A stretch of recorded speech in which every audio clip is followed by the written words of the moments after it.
والله هي حلبت اليوم، حلبت تحليبة طيبة، الشوارع مليانة، وذا الحين رش خفيف على كيفك.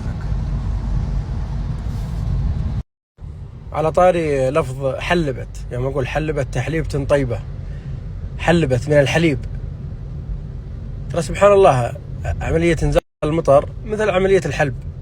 شفتوا ضرع البهيمة العنز مثلا ولا الشاه ولا الناقة، يوم يكون الحليب مليان فيها ثم تجي تحلبه، مثل الغيم بالضبط، يوم تكون محملة بالماء ثم ينزل، هذا هو الحلب.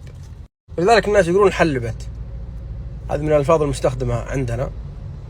أذكر أني شفت مقطع قديم لشخص يفسر رؤى، وعرضت عليه رؤيا من هذا النوع.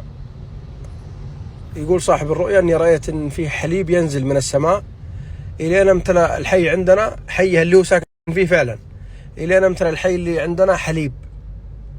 طبعا المفسر جزاه الله خير فسر تفسير آخر، لكن التفسير الصحيح والسهل والميسر والمبني على الألفاظ الدارجة على ألسنة الناس هو أنه ينزل عليكم مطر لدرجة أن الحي كله يمتلي، يمكن ما عندهم تصريف أو شيء. وهذا اللي حصل. طبعا كان السائل من بريدة أذكر، وفعلا جاتهم أمطار ذيك السنة بعد الرؤيا. أنا شفت الرؤيا وهذا هو تأويلها. طبعا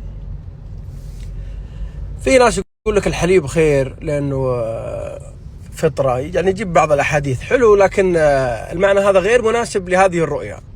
ممكن يكون المعنى مناسب الرؤية ثانية ما يخالف، لكن في هذه الرؤيا حليب ينزل من السماء. بعد لاحظوا ينزل من السماء، كل الآيات اللي في القرآن فيها ينزل من السماء المقصود بها المطر.